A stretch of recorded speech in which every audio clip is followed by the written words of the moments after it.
Chris.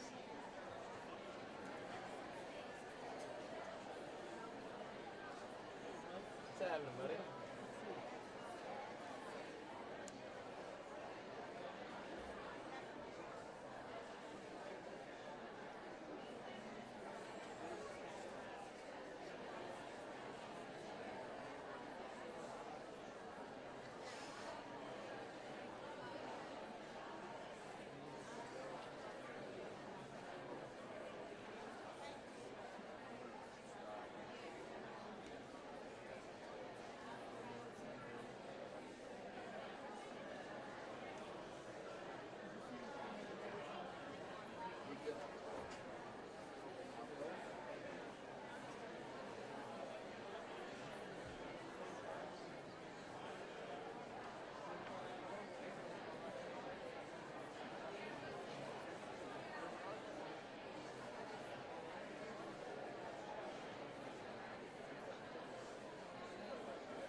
Good evening.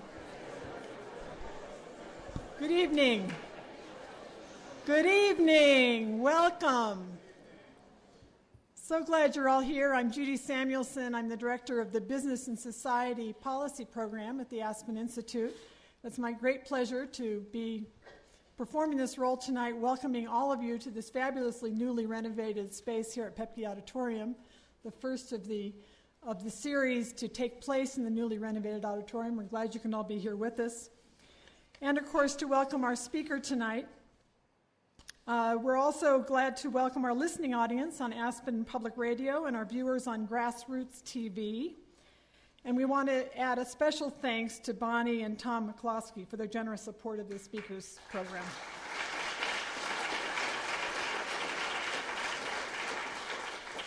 As all of you regulars know, it's been a fabulous series, and we look forward to many more to come, thanks to their generosity. Before I introduce our special guest, we do want to remind you, of course, it is broadcast, and when we get to the point of taking questions, there will be some circulating mics, so watch for those so you can be heard. And with that, I'd like to introduce Daniel Pink. Dan's the author of several provocative best-selling books about the changing world of work, and is a highly sought-after speaker around the country. He's just told me how many airplanes he's been on recently, so we're pleased to make it to Aspen. His latest book is called Drive, The Surprising Truth About What Motivates Us. And it uses decades of behavioral science to really do a deep dive into what we think about in terms of human motivation and how that links to performance.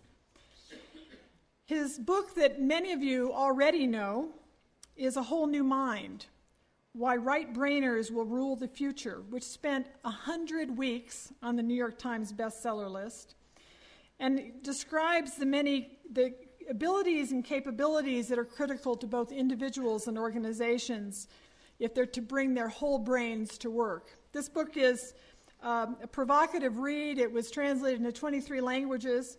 We actually, in the policy program that I lead, we have a fellowship program called the First Movers Program, and they're back there somewhere. We're here on the campus for a few days, and we actually use this book this afternoon in an exercise to try to think about what are the capacities we need to unlock to bring about important change within corporations. And so we're particularly delighted that you're here, and he can now continue this conversation with us tonight. Dan's articles on business and technology appear in all of the important pubs, including the New York Times, Harvard Business Review, Fast Company, and also Wired, where he is contributing editor. He also writes a monthly business column for the Sunday Telegraph in the UK and has provided, analysis of business trends on virtually every network you could name. He also lectures widely in corporations and associations around this whole idea of economic transformation in the new workplace. I can't think of a topic that's more important and meaningful today. And so with that, I would like to invite him up to the podium. After he is done speaking, they will be selling books in the lobby, and I believe that there are 3 of his books on sale.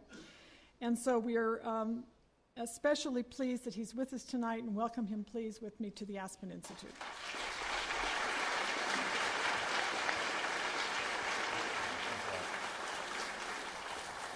All right. Thank you, Judy, for that nice introduction. Thanks to Tom and Bonnie McCloskey for this great lecture series. And thanks also to my old friend Jim Spiegelman of the Aspen Institute, who pestered me for weeks and months to come here. It's a great pleasure to be here. I need to come clean very quickly about one thing before we get started. And Judy very kindly left this out of the introduction. In a former life, before I chose the very, very noble calling of writing business books, I worked in the equally noble calling of writing speeches for politicians. And because of that experience as a political speechwriter, I've developed a very, very rigid philosophy. It's not even a philosophy, it's a dogma, an ideology about effective presentations. Because I have discovered over the years that good presentations, no matter where you are, no matter what your topic is, no matter what language you're speaking, good presentations, anywhere, anytime, always have 3 key ingredients. There are 3 key ingredients to any good presentation, anywhere, anytime. You can write this on a rock. 3 key ingredients. They are brevity, levity, and repetition. Let me say that again. Brevity, levity, and repetition. So I'm going to try to be reasonably brief because I want to invite you in. I'm hoping to provoke you a little bit, but I want to invite a lot of questions, a lot of conversation here after I lay out this basket of ideas. I'll try not to be too severe and serious about it all. And the third promise on repetition, I guarantee you I will honor, because I will repeat the important stuff over and over and over and over and over and over and over and over and over again until you want to scream. So here's what I want to talk about during our little time together here today.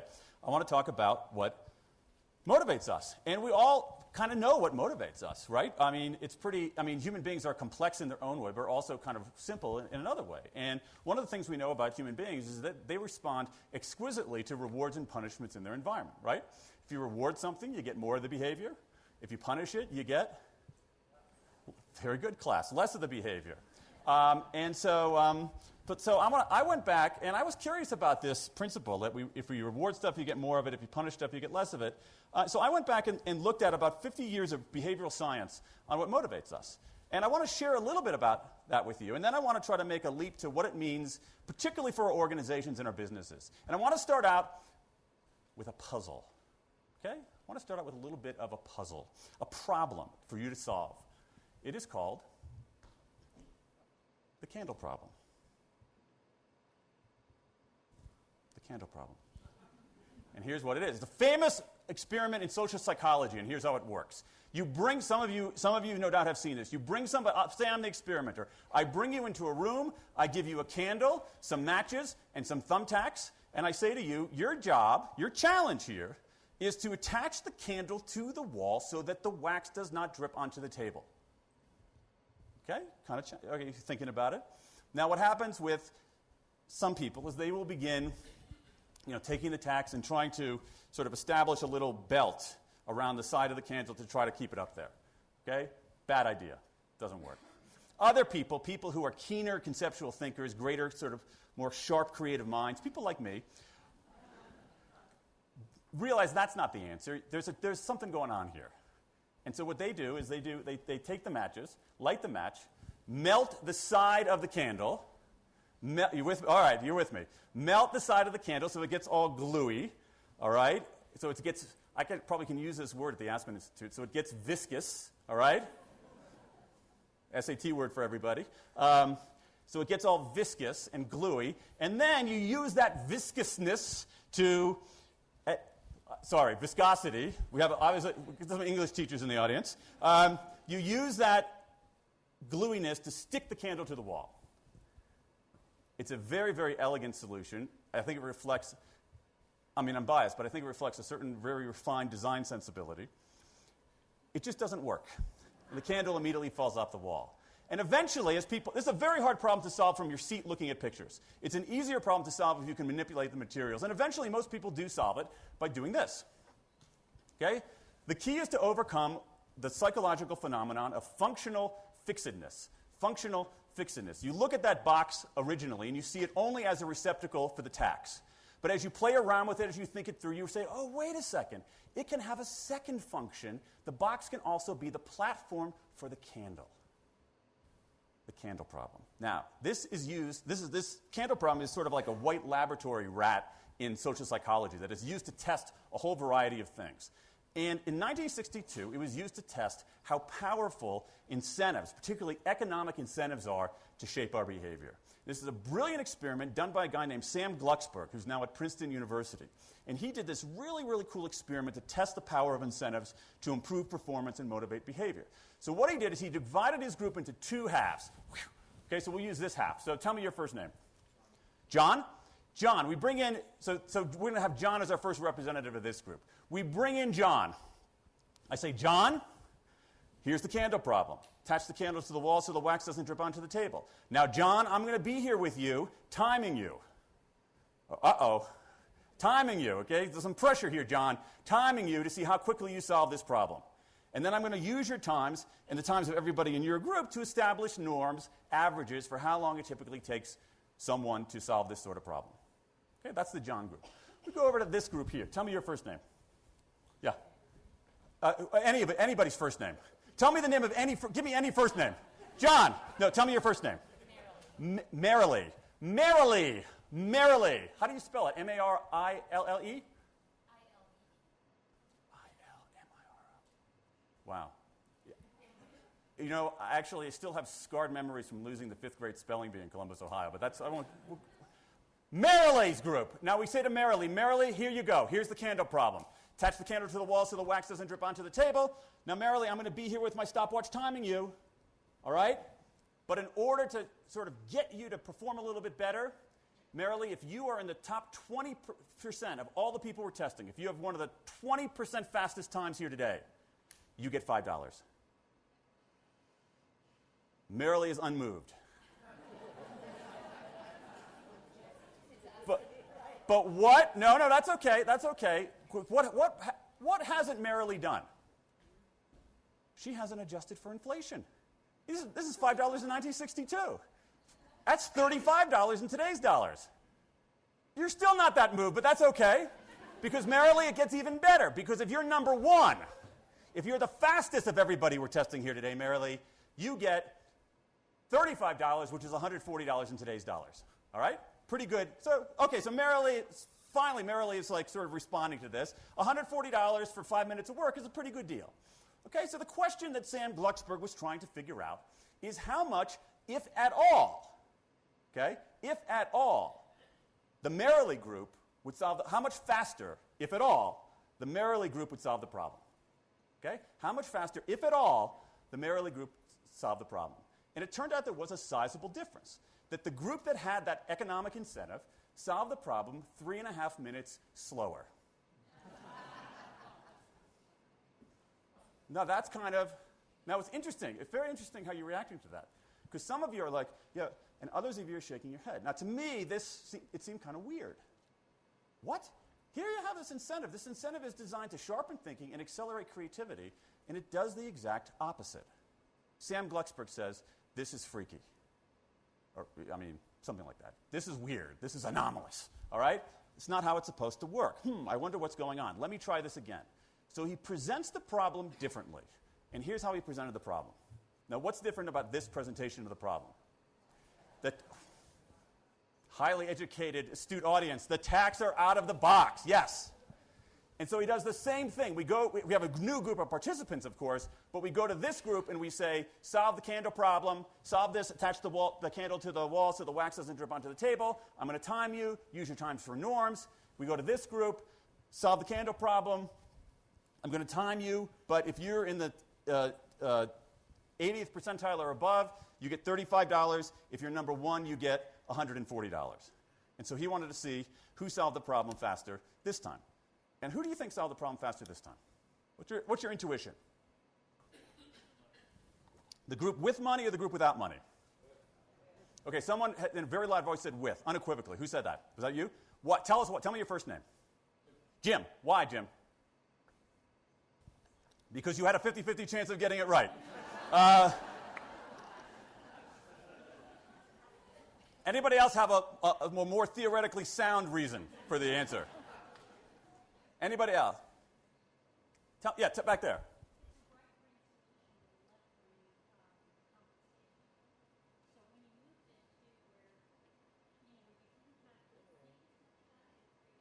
Yeah?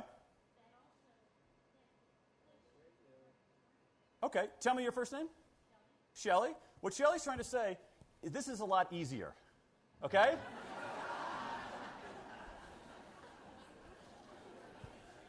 Right, Shelley?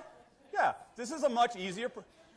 No, that's okay. That's a much easier problem. When the tacks are out of the box, the answer is fairly obvious. Okay, so this is actually the first tentpole in some of this research on motivation that says some surprising things. And what it said, Sam Glucksberg found out in 1962, is that if you want people to do, and I'm going to pick up on your point there, Shelley. If you want people to do creative, conceptual, complex, right brain-ish work, as Shelley is describing. I'm sorry, let's start again. If you want people to do more this kind of work, the simple, straightforward, rule-based, the answer's pretty obvious, what psychologists would call algorithmic work, where you're following a set of rules to a solution, those kinds of motivators, these if-then motivators, if you do this, then you get that, they work pretty well. They focus your attention, you block out distractions, you race along the path. They work pretty well. However, for the other kind of work, for what Shelley is describing as right brain work, for work that's creative, complex, conceptual, where the answer is not obvious, where the solution isn't algorithmic, those kinds of if-then motivators don't work very well. Interesting. So this is the first tentpole here. So let's go. So these are psychologists, okay?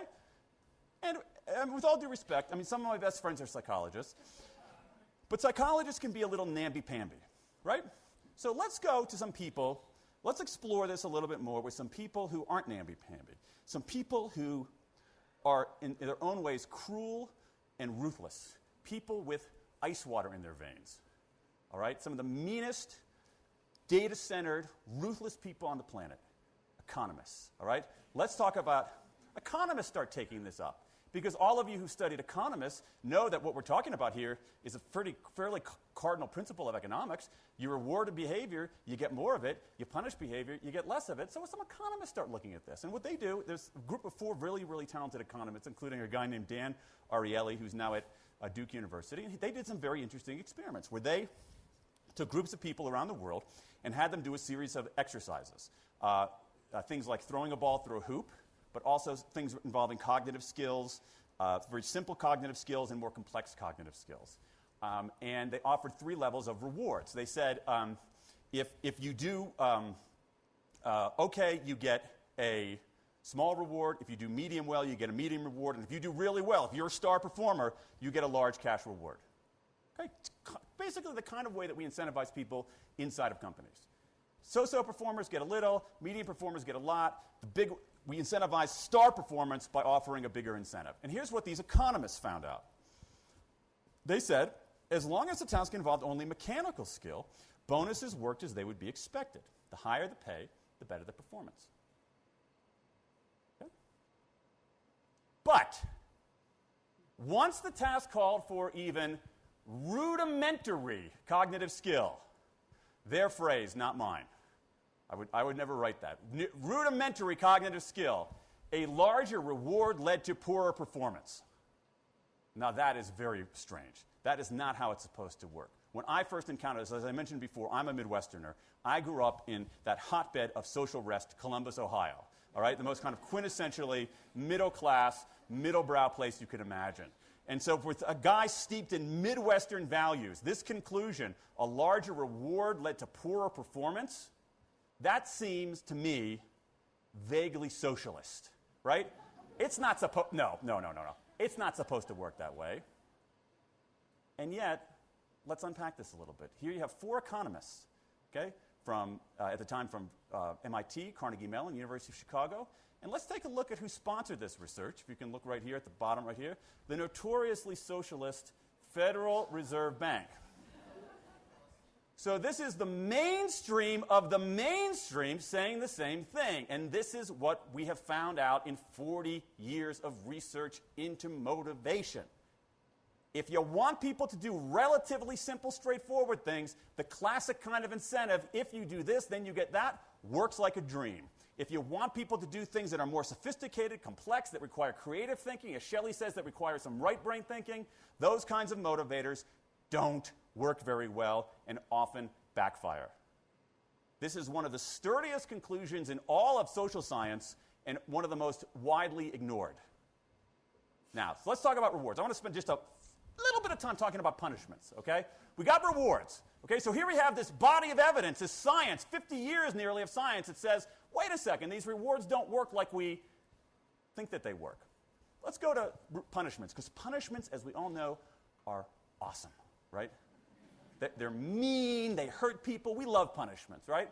So let's talk about how punishments work a little bit. And I want to give you, we're going to sort of take a trip to Israel for a group of Israeli daycare centers. A group of Israeli daycare centers had a rule. Parents had to pick up their kids by 4. If you didn't pick up your kid by 4, the caregiver had to stay late. Most parents were picking up their kids at 4. Some parents, however, were not. And it was enough small minority of people that it got to be a problem. So the daycare center came up with a remedy. How do you stop people? I mean, what do you do in this kind of situation?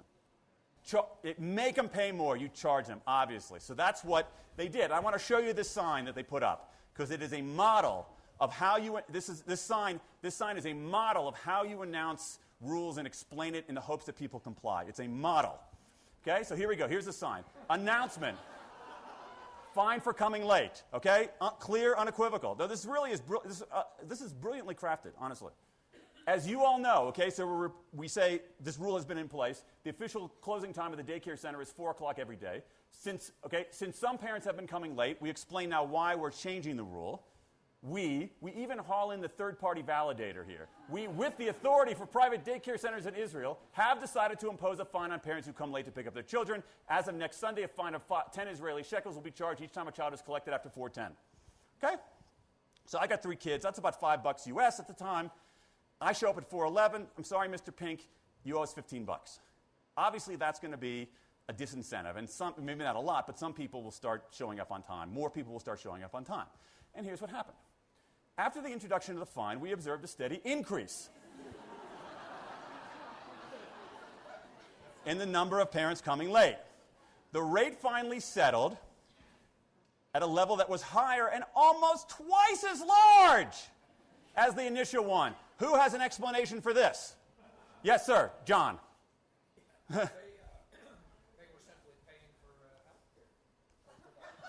They were paying for it was cheap additional, it was cheap aftercare. Okay. Luxury tax. It was acceptable to tell me your first name? Deborah. Deborah says it was acceptable to come late as long as they paid. Deborah, remember, most parents were showing up on time in the first place. Why? All right. They thought they were supposed to. Why do they think they were supposed to? That was the rule. Is there another? There were consequences, though. Stay with me here for a second, Deborah. There were consequences if you did show up late. What were the consequences? An unhappy face? Okay. Whose unhappy face? The caretaker. Right. Most parents showed up on time because you were if you didn't, you were inconveniencing another human being. Not any human being, the human being who's caring for your beloved children, right? So most people showed up on time because there was a moral obligation. Once you took it out of put a price on it, as you say, boom, it leaps out of the moral obligation into a purely economic transaction. Not that there's anything inherently wrong with that, but it plays by a different set of rules. And there, totally different ballgame there.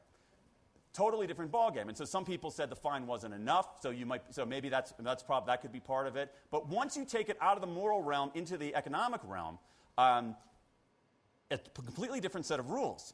And the curious thing about this is that we've sometimes discounted that people actually do things because it's the right thing to do. And this is the point that I want to try to make here on rewards and punishments. Human beings are a mix of drives. We have a biological drive. We eat when we're hungry, we drink when we're thirsty, we have sex to satisfy our carnal urges, right? That is part of what it is to be human. I mean, everyone I think would agree with that. That's not all it is to be human, right?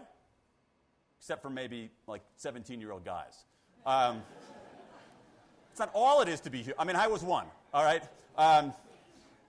Because humans are more complex than that. We have a second drive. We do respond very well to rewards and punishments in our environment. Many times, if you reward something, you do get more of the behavior. If you punish it, you do get less of the behavior. But what's happened, I think, is that we've forgotten, and the science shows we know this in our guts, and there's 40 years of science to back it up, that human beings also have a third drive. We do things because they're interesting. We do things because we like doing them. We do things because they're fun. We do things because we get better at them. We do things because they're the right thing to do. And that third drive ends up being an extraordinarily powerful motivator, especially for performance. And yet, somehow, especially in organizations, we stop at that second drive.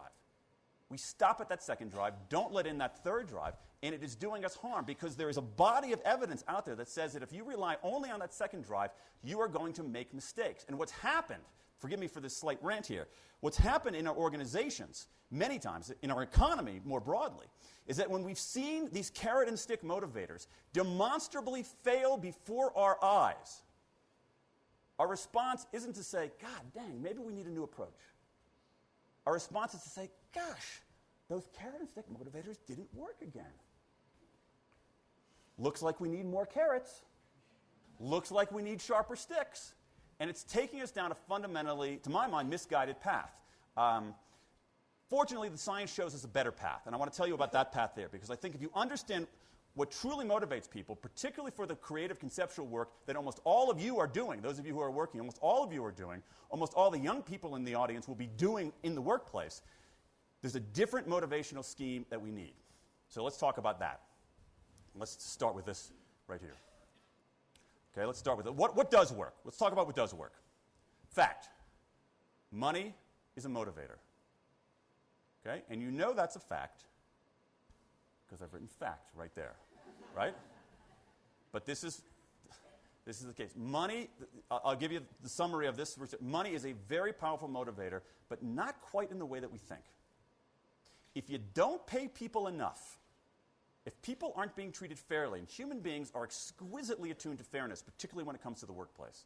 If people aren't being compensated adequately, not being treated fairly, can't support their family, you are not going to get motivation, period.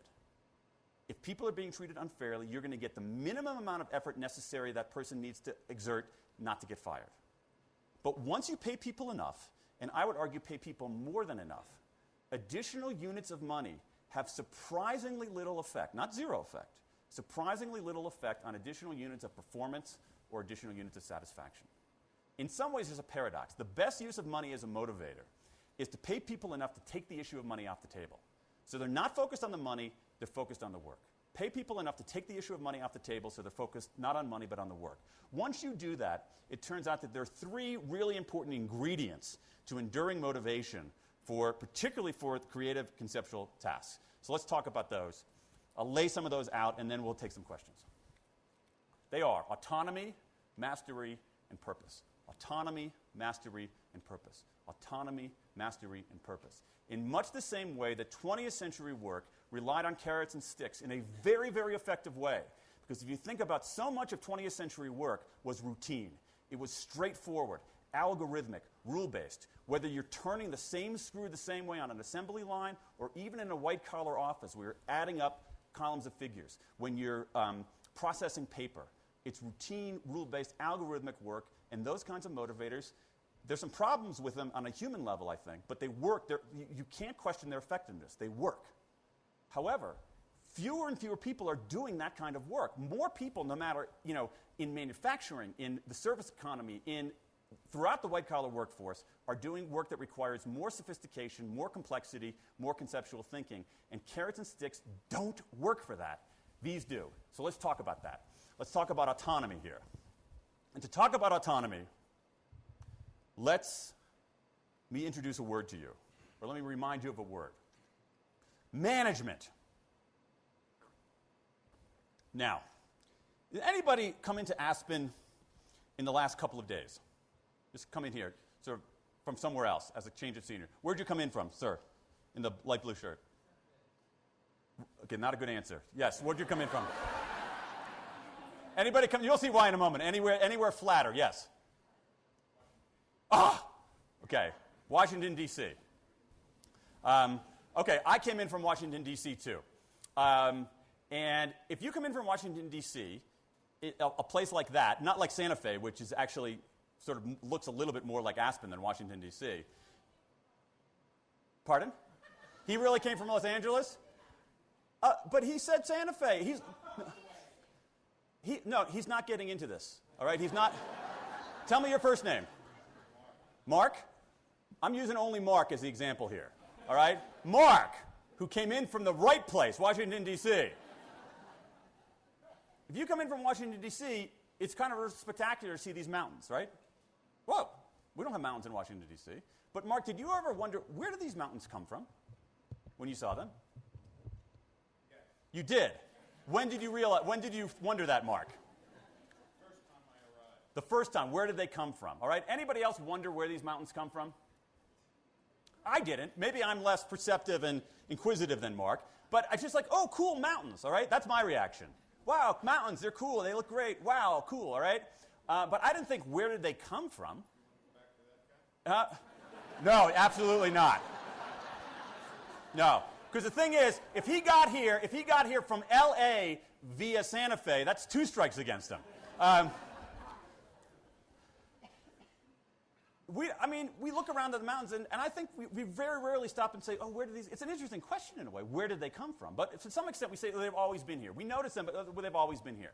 But I think, unfortunately, and this is the tortured analogy I'm about to make, that we think about that with management. We think that just management has always existed. But it hasn't. Management is... management isn't a tree or a mountain. It didn't emanate from nature or was handed to us from God. some guy invented it. Gary Hamel has said this very well. It's a technology. It's a technology for organizing people into productive capacity. It's a technology from the 1850s. How many technologies from the 1850s do we still use today? Well, Mark and I know that DC snow removal actually is one of the few remaining 1850s technologies. But beyond that, we've updated our technologies, right? But this is a technology. The whole point of management is a technology designed to get compliance. That is what it is for.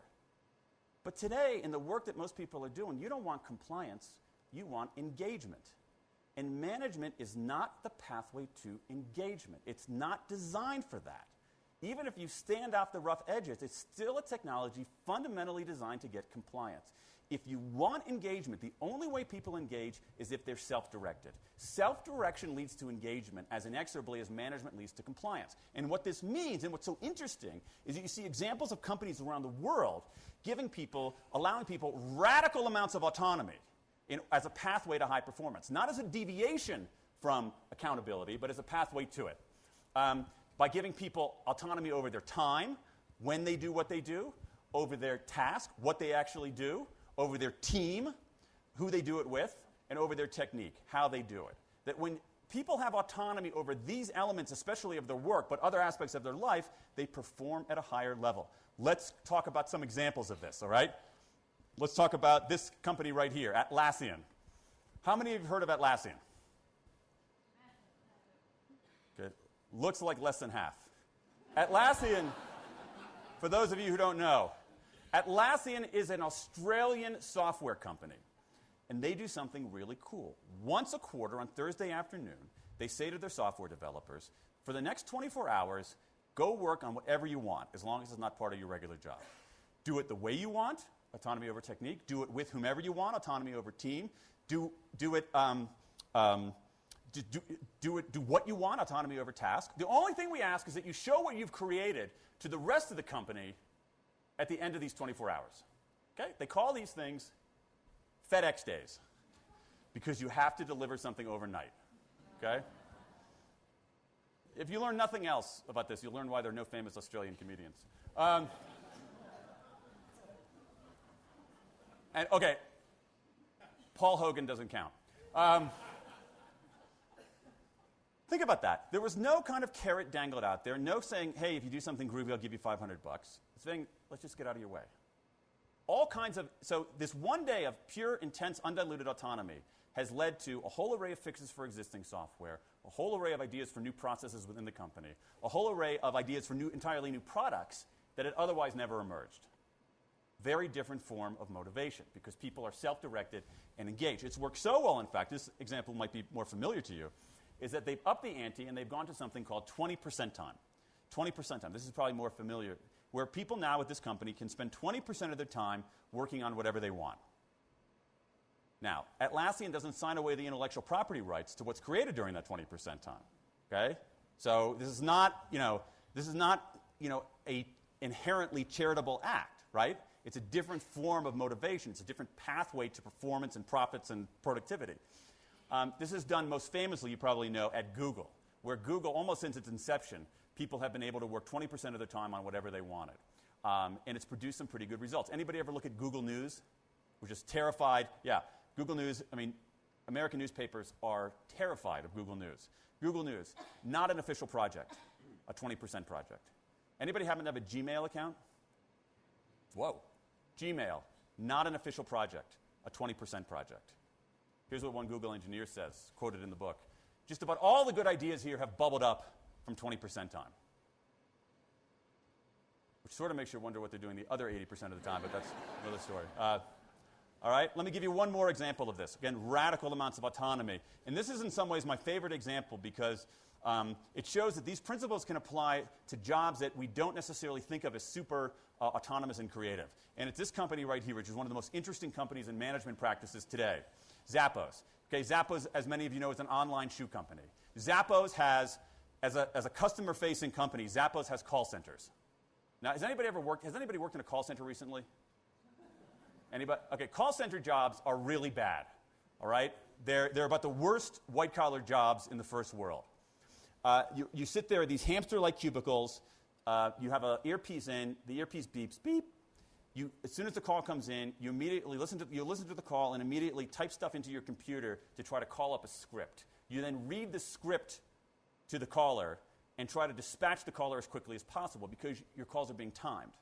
Right? Your calls are also almost always monitored, both being listened in on and also people walking up and down the aisles. This is a job. This is a job where in the United States, the average annual turnover rate for call center jobs in the United States is nearly 100%. It's unbelievable, isn't it? Nearly 100% annual turnover in these kinds of jobs. My guess is that for those of you who are in offices, you probably don't have 100% annual turnover of your office supplies. And yet here you have human beings. It's a bad job. So Zappos says, well, we're going to have customer calls. We need a call center. Maybe we can try it differently. So here's what they do. They give people 2 weeks of training. Then they station them at their desks, grown-up desks, like you and I work, with the rest of the people in the company, not in some kind of boiler room somewhere else. They say, here's your job. When a call comes in, solve the customer's problem. That's it. Solve the customer's problem. Do it your way. Do whatever you think is best. No scripts, no monitoring. We're not going to time your calls. If it takes you 1 minute, cool. If it takes you 1 hour, that's what the customer needs, go for it. Now, they get feedback from customers, all right? Zappos comes out of nowhere to have one of the highest customer service ratings of any industry in America. Customer service ratings that rival the Four Seasons. It's a frickin' online shoe company, right?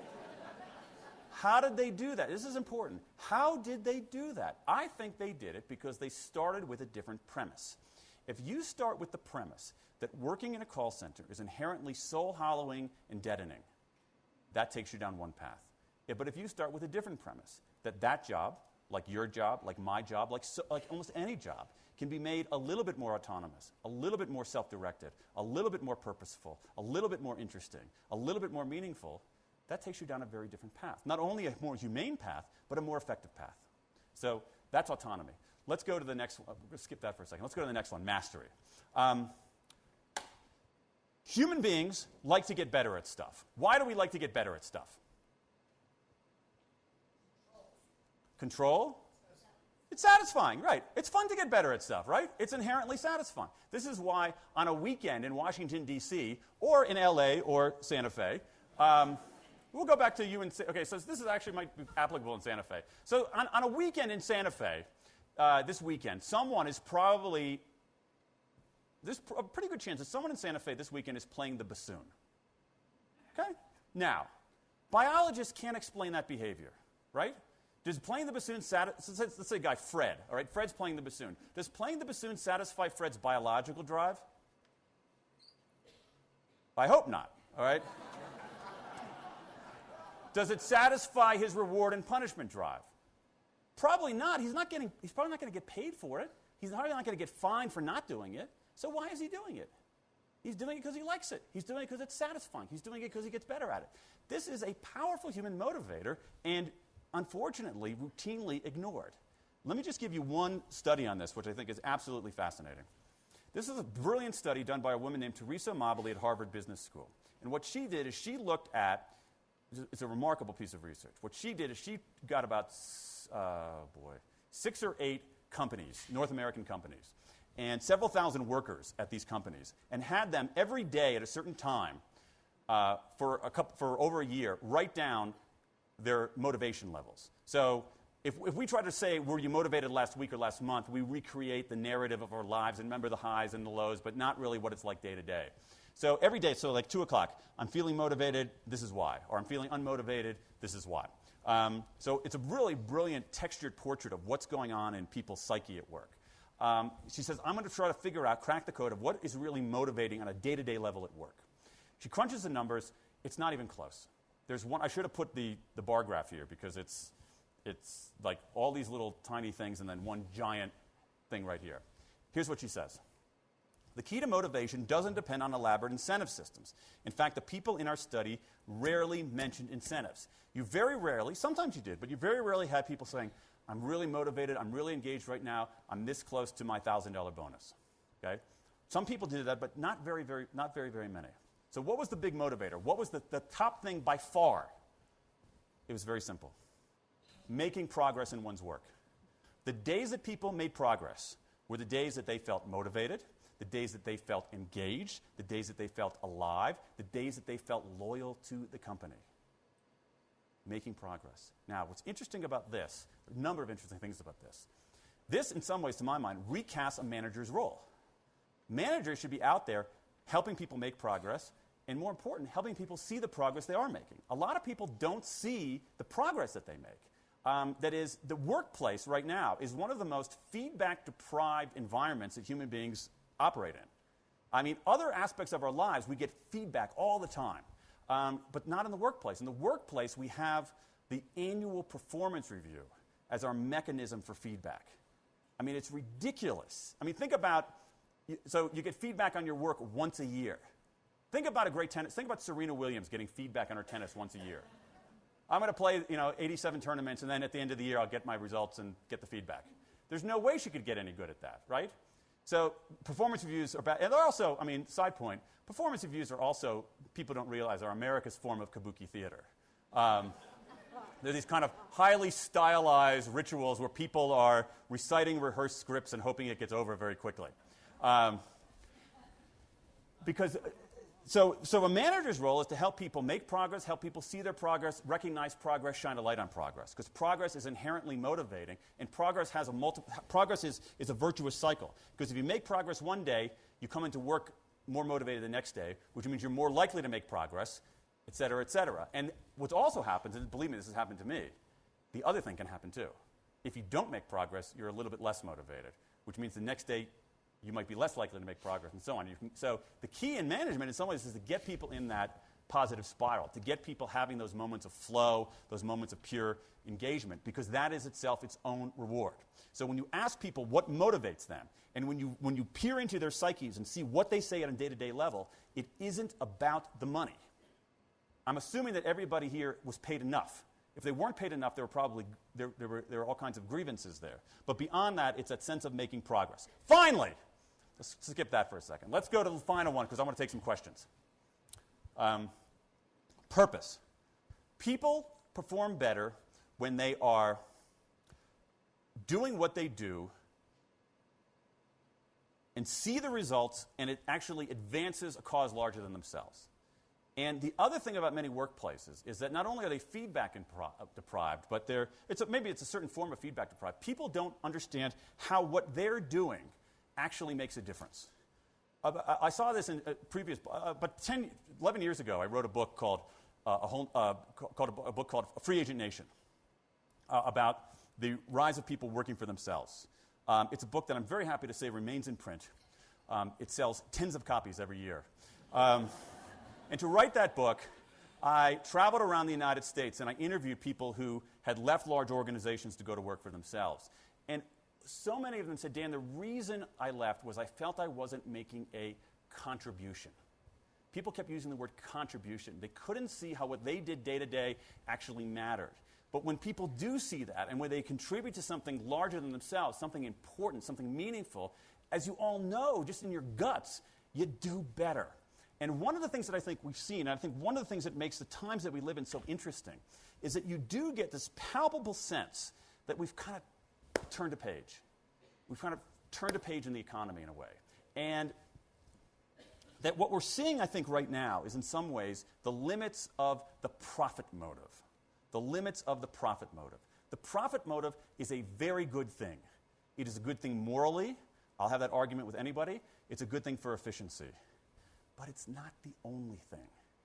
And I think that it can end up being insufficiently motivating for the kind of work that we're demanding that people do. And one of the things that we've seen over the last few years is the rise of what you might call the purpose motive. This idea that an organization, whether it's private, public, for-profit, not-for-profit, is doing something that actually matters, that contributes to the world. Not necessarily solving the climate crisis or ending world hunger, but doing something that matters, doing something that leaves an imprint. And I think what we've seen is that when the profit motive comes unmoored from the purpose motive, bad things happen. Bad things in terms of ethics, which is obvious, but that's not, to me, the biggest problem. I think it's bad in the sense of mediocre. Think about being inside a publicly held company. If the rallying cry inside a publicly held company is, let's raise earnings per share 3 cents this quarter, that is a good and noble goal. I think that it's not the sort of thing that gets people leaping out of bed in the morning, racing into the office to do something extraordinary. I think it's insufficiently motivating. But I think when you join the profit motive with the purpose motive, I think extraordinary things can happen in business. And you see a rise of a whole array of organizations animated entirely by the purpose motive. And I think that the purpose motive is going to become as important as a galvanizer of behavior and work as the profit motive has been. So let me sum up and we'll take some questions. It's very simple what the science shows. Don't treat people like donkeys. Humans are more complex than that. Start with a different premise. If you start with the premise that people are lazy and inert, that's going to lead you down one path. And I had managers say to me, Dan, you don't understand. The people who work here, if I didn't punish them or reward them, they would just sit there and do nothing. They're fundamentally lazy. Now, I think that's the wrong theory of human nature. I think it's the wrong theory of human nature. And the one reason I think that is because I've never met anybody who believes that about him or herself. Right? They always believe it about other people. I don't think that's human nature. I think our nature is to be active and engaged. And the reason I say that is not because I'm some kind of woolly-eyed optimist, but because I have kids and I've seen kids. And I have yet to see a 2-year-old or a 4-year-old who's not active and engaged and curious. That is human nature. That is, in computer terms, our default setting. Okay? When the product ships from the factory in the box, that's what's checked as the default. I think that events and circumstances conspire many times to uncheck that default. But if we start with the premise that human beings are active and engaged and have that third drive, I think we can actually do some remarkable things, and I think that there's an urgency that we start doing it now. So on that, let's take some questions. Or you can applaud.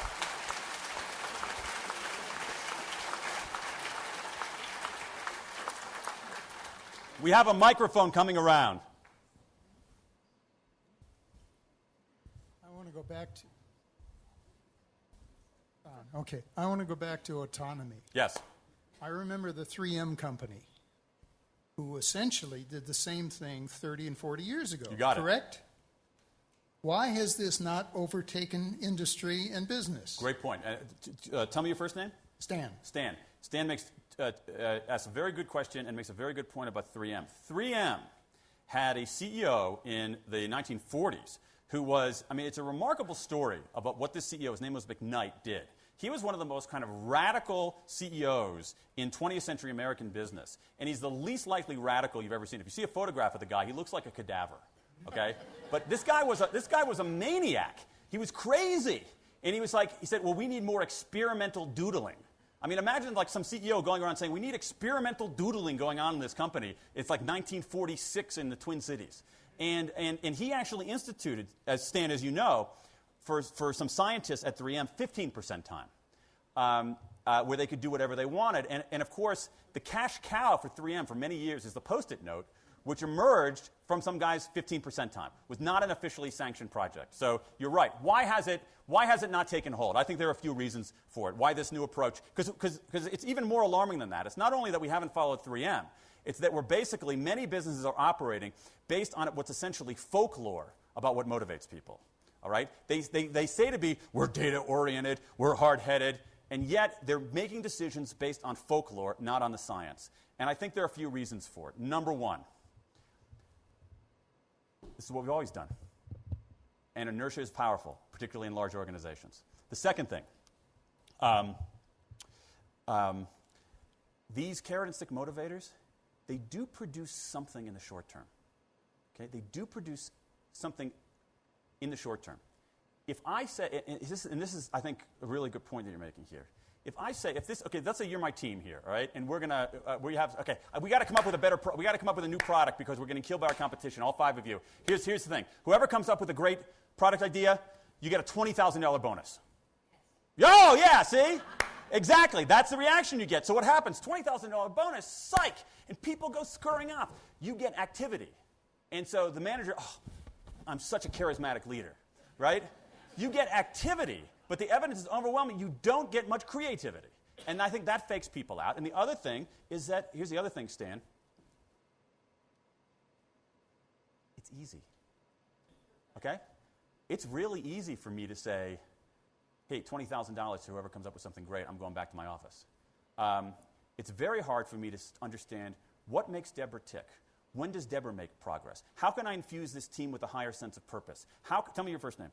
Jackie. How can I make sure that Jackie is making progress at work? What sort of autonomy do people need? That is very, very hard work.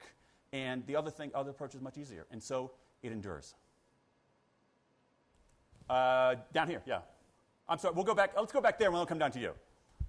So my question is, as you're hearing more and more companies now want to go back and be privatized and take themselves out of the public stock market, et cetera, because of the demands of the quarterly reporting, et cetera, because they can't be that innovative, because they have these requirements to perform on a very short-term basis constantly, being looked over their shoulders by their investors. I'm just wondering if that's a problem that you see in terms of what you're talking about, not lining up innovation. Yes. No, Kitty, I think you make a good point. I think this is very hard to do in publicly held companies. I mean, there are examples of publicly held companies that are doing this. But when I hear talking to publicly held companies, I'll say, God, you know what, Pink, I actually think you might be, well, it might be more right than wrong about this.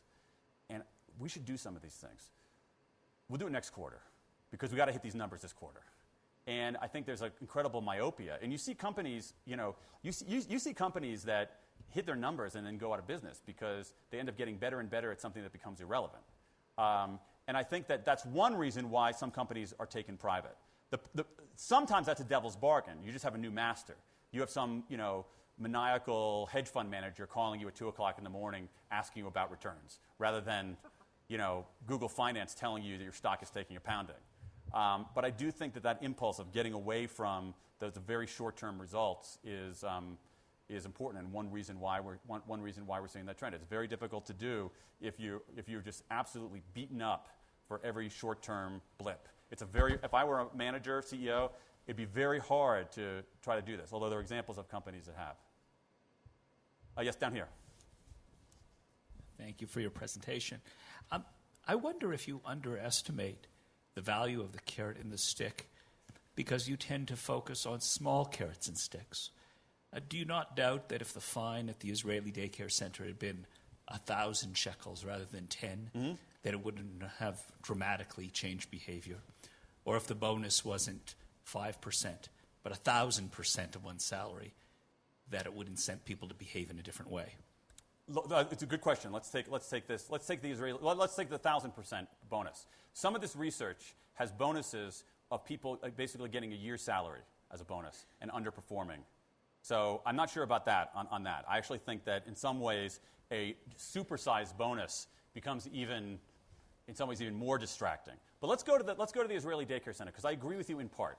Tell me your first name. Daniel. Oh, Daniel, my brother.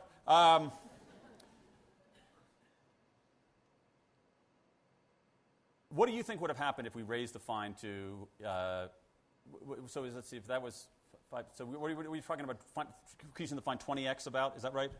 So it was $5 US. I can't remember. $5 US. So make it $100. Okay. What do you think would have happened if we had it raised $100? If we raised it $100? Well, no. No. Come on. Well, I'm asking Daniel. All right. What do you think would have happened? Yeah, I think you would have had more people showing up on time. I don't think there's any question about that. All right? I think that you would have more people showing up on time. However, I think that you've given yourself a whole new set of problems. All right? Because I think what you have, if you have that supersized fine, any lawyers in the audience? Mark, of course, because you're from Washington. What's the problem? What do you get? Yes! Who said that? Tell me your first name. Susan says you get litigation. You absolutely get litigation. Let me tell you. I'll tell you what happens there, all right? Remember, I got to pick up my kid at 4:10, and there's a supersized fine, so I'm motivated to get in there. I'm racing in, sprinting down the streets of Washington into the daycare center because I don't want to get hit with this big fine. It is motivating me to show up on time. There's no question about that. I get in there. Mr. Pink, I'm sorry, it's 4:11. You owe me $100 per kid. Give me 3 large now. I say, my watch says it's 4:09. Whose watch are we going to use to determine what the time is? How about this? I'm on the Beltway. I call a daycare center. Oh my God, it's 4:01. I'm on the Beltway. A tree has fallen in the middle of the Beltway and I am stuck. I've never been late before. This is force majeure. This is an act of God. I think you set yourself up for all kinds of basically litigation. Doesn't mean it's a bad idea. All it means is that it gives you a cascade of other kinds of consequences that you have to deal with. Some people would say, $100 for showing up late? The heck with it, I'm going to go to another daycare center. And so it's not an inherently bad idea, and it will get some people to show up on time. It creates a cascade of other problems. Other solutions to this, can be, if someone shows up late, every time they show up late, you talk to them and say, listen, you showed up late, our caregiver, Fred, couldn't go make his bus home and couldn't go take care of his kids. Or you do, some people have suggested, and some social psychology suggests this is very effective, you put up a board of people who've shown up late, okay? And so my point is that we can't assume that the fine is always going to be the solution and that it's going to work in the way that we want. It can also have cascades. I'm not saying that we shouldn't do it. All I'm saying is that, okay, you do that, you got other issues. Let's see. Have we had any? We have any women ask questions yet? Kitty, of course. All right, sorry, Kitty. Down here.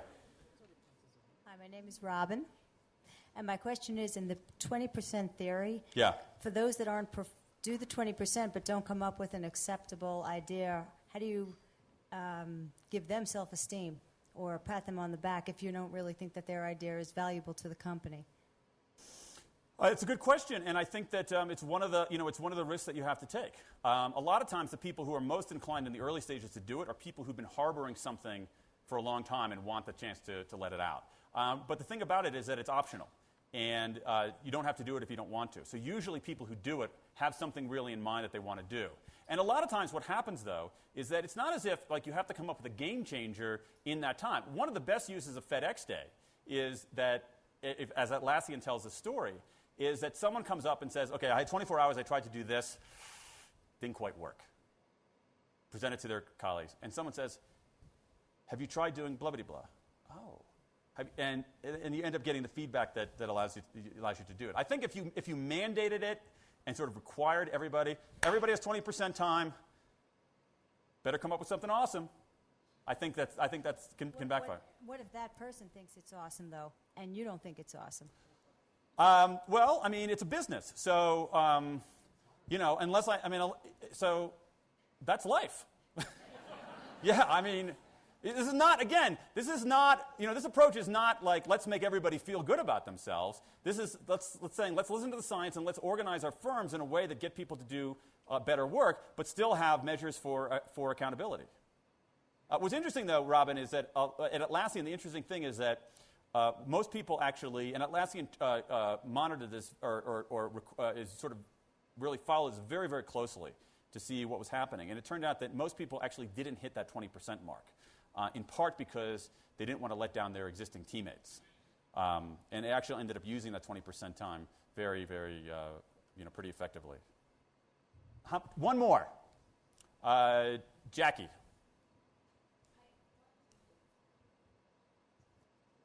And if you have a question that we didn't get to, you can email me or talk to me out there.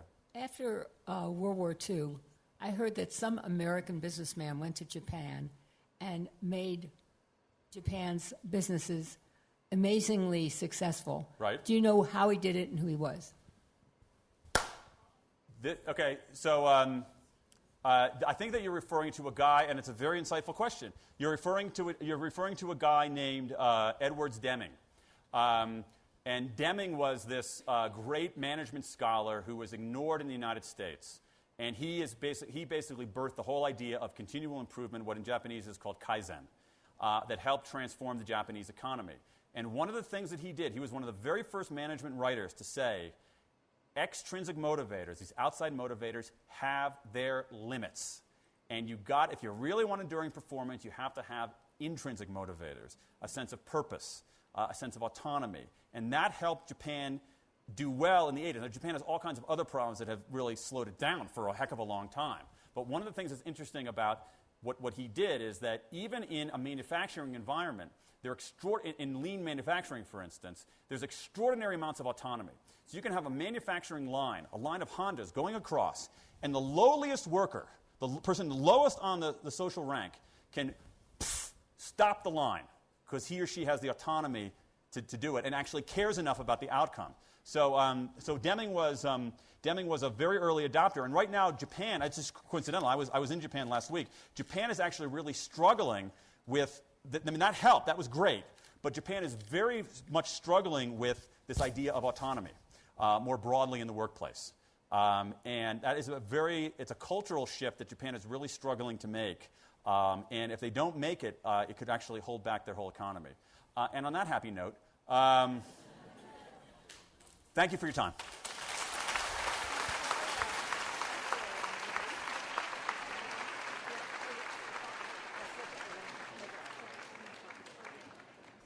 So will someone break this down, or you want me to?